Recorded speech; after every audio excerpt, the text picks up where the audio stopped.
係各位親愛嘅弟兄姊妹同埋係慕道嘅朋友，咁啊好歡迎大家收睇呢個十誡簡釋。好想喺呢度咧，同大家重溫一下究竟十誡係對我哋嘅意義同埋守十誡嗰個嘅目的，咁好叫我哋咧而喺度先有一個簡單嘅回顧或者係重溫，好叫我哋加深我哋對十誡嗰個理解同埋印象，好嗎？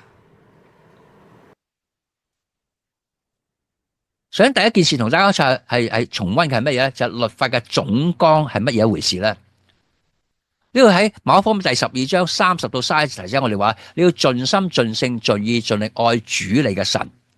其次就是說要愛人如己，再沒有比這兩條誡命更大的了。當然啦，喺羅馬書13章9節咧提到話，像那不可奸淫、不可殺人、不可偷盜、不可貪婪或有別嘅誡命，都包在愛人如己嘅這一句話之內。咁而家加拉太書5章14節啊，佢呢度提醒話咧，因為全律法都包在愛人如己嘅這一句話之內了。嗱，咁留意啊，呢個其實成日提醒我哋咧，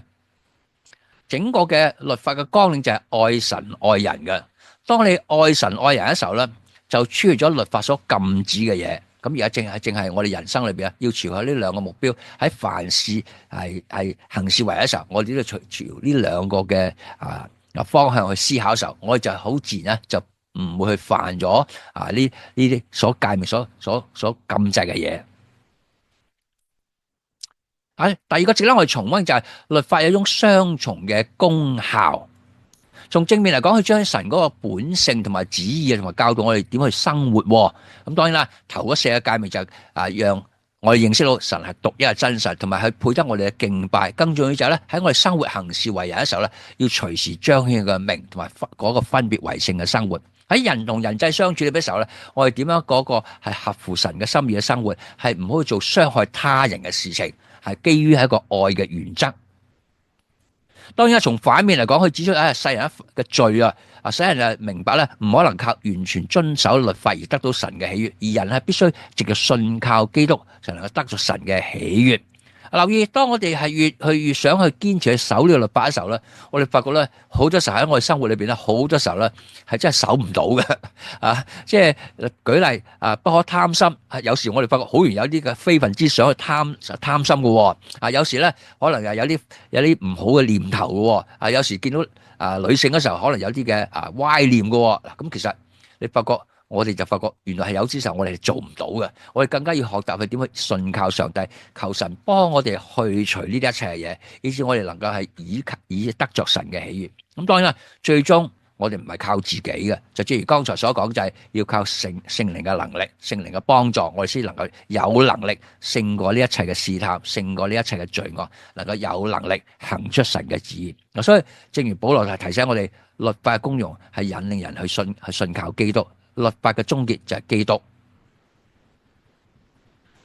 去到今日都依然好多人問呢個問題，就係咧，究竟信徒需唔需要繼續遵守律法咧？咁事實上，信徒遵守律法嗰個原因係有幾方面嘅。第一方面，佢俾我哋一個好明確嘅行為準則，使我哋不至於犯罪。